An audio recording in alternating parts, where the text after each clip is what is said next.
ನಮಸ್ಕಾರ ಸ್ನೇಹಿತರೆ, ಇವತ್ತು ನಾವು ಮನೆಯಲ್ಲೇ ಬೇಕರಿ ಸ್ಟೈಲ್ ರವೆ ಕ್ರಿಸ್ಪಿ ಬಿಸ್ಕೆಟ್ ಮಾಡೋಣ. ಇದಕ್ಕೆ ಮೊಟ್ಟೆ ಬೇಕಾಗಿಲ್ಲ, ಓವನ್ ಕೂಡ ಬೇಕಾಗಿಲ್ಲ. ಹೊರಗೆ ಸೂಪರ್ ಕ್ರಿಸ್ಪಿ, ಒಳಗೆ ಸಾಫ್ಟ್ ಆಗಿರೋ ಈ ಬಿಸ್ಕೆಟ್ ಕಾಫಿ ಟೀ ಜೊತೆ ತಿನ್ನೋದಕ್ಕೆ ತುಂಬಾ ರುಚಿಯಾಗಿರುತ್ತೆ. ಹಾಗಿದ್ರೆ ಮಾಡೋದು ಹೇಗೆ ಅಂತ ನೋಡೋಣ ಬನ್ನಿ. ಮೊದಲು ಒಂದು ಮಿಕ್ಸಿ ಜಾರ್ಗೆ 1 ಕಪ್ ಮೀಡಿಯಂ ರವೆನ ಸೇರಿಸಿದ್ದೀನಿ. 3/4 ಕಪ್ ಸಕ್ಕರೆ, 4 ರಿಂದ 5 ಏಲಕ್ಕಿನ ಹಾಕಿ ನುಣ್ಣಗೆ ಪುಡಿ ಮಾಡ್ಕೊಳ್ಳಿ.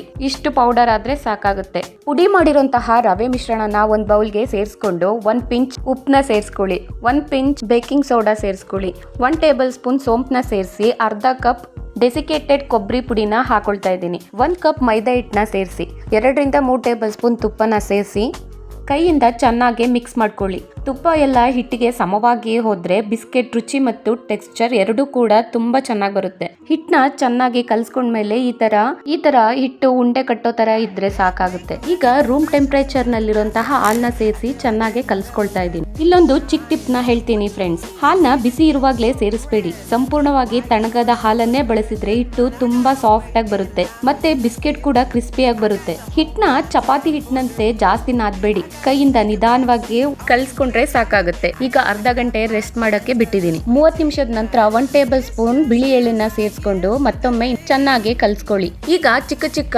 ಉಂಡೆಗಳಾಗಿ ಮಾಡ್ಕೊಳ್ಳಿ. ಕೈಯಿಂದ ಸ್ವಲ್ಪ ಹಿಟ್ಟನ್ನ ತಗೊಂಡು ಸ್ವಲ್ಪ ಮಾತ್ರ ತಟ್ಟಿ ಬಿಸ್ಕೆಟ್ ಆಕಾರಕ್ಕೆ ಮಾಡ್ಕೊಳ್ಳಿ. ತುಂಬಾ ತೆಳುವಾಗಿಯೂ ಮಾಡಬೇಡಿ, ತುಂಬಾ ದಪ್ಪವಾಗಿಯೂ ಮಾಡಬೇಡಿ. ಮಧ್ಯಮ ದಪ್ಪದಲ್ಲಿ ಮಾಡಿದ್ರೆ ಬಿಸ್ಕೆಟ್ ಹೊರಗಡೆ ಕ್ರಿಸ್ಪಿ ಆಗಿ ಒಳಗಡೆ ಸಾಫ್ಟ್ ಆಗಿ ಸೂಪರ್ ಆಗಿ ಬರುತ್ತೆ. ಬಿಸಿಯಾದ ಎಣ್ಣೆಗೆ ಒಂದೊಂದೇ ಬಿಸ್ಕೆಟ್ ನ ಸೇರಿಸಿ ಮೀಡಿಯಂ ಫ್ಲೇಮ್ ಅಲ್ಲಿ ಬಿಸ್ಕೆಟ್ ಅನ್ನ ಗೋಲ್ಡನ್ ಬ್ರೌನ್ ಬರೋ ಗಂಟ ಚೆನ್ನಾಗಿ ಫ್ರೈ ಮಾಡ್ಕೊಳ್ಳಿ. ಇಲ್ಲಿ ನೋಡಿ ಫ್ರೆಂಡ್ಸ್, ಎಷ್ಟು ಸುಂದರವಾಗಿ ಕ್ರಿಸ್ಪಿಯಾಗಿ ಬಿಸ್ಕೆಟ್ ರೆಡಿ ಆಗ್ತಾ ಇದೆ. ಟೀ ಮತ್ತೆ ಕಾಫಿ ಜೊತೆಗೆ ತಿಂದ್ರೆ ತುಂಬಾ ರುಚಿಯಾಗಿರುತ್ತೆ. ಮನೆಯಲ್ಲೇ ಬೇಕರಿ ಸ್ಟೈಲ್ ರವೆ ಕ್ರಿಸ್ಪಿ ಬಿಸ್ಕೆಟ್ ರೆಡಿ ಆಗಿದೆ. ಈ ರೆಸಿಪಿನ ನೀವು ಕೂಡ ಒಂದ್ಸರಿ ಮನೇಲಿ ಟ್ರೈ ಮಾಡಿ ನೋಡಿ. ಹೇಗ್ ಬಂದಿದೆ ಅಂತ ನನಗೆ ಕಮೆಂಟ್ ಸೆಕ್ಷನ್ ಅಲ್ಲಿ ತಿಳಿಸಿ. ಈ ರೆಸಿಪಿ ನಿಮ್ಗೆ ಇಷ್ಟವಾಗಿದ್ರೆ ವಿಡಿಯೋಗೆ ಒಂದು ಲೈಕ್ ಮಾಡಿ, ನಿಮ್ ಸ್ನೇಹಿತರ ಜೊತೆ ಶೇರ್ ಮಾಡಿ. ಇಂತಹ ಸುಲಭ ಮತ್ತು ರುಚಿಯಾದ ಮನೆ ಅಡಿಗೆ ರೆಸಿಪಿಗಳಿಗಾಗಿ ನನ್ನ ಚಾನೆಲ್ ನ ಸಬ್ಸ್ಕ್ರೈಬ್ ಮಾಡೋದನ್ನ ಮರಿಬೇಡಿ. ಮತ್ತೆ ಇನ್ನೊಂದು ಹೊಸ ರೆಸಿಪಿಯೊಂದಿಗೆ ಭೇಟಿಯಾಗೋಣ. ಧನ್ಯವಾದ.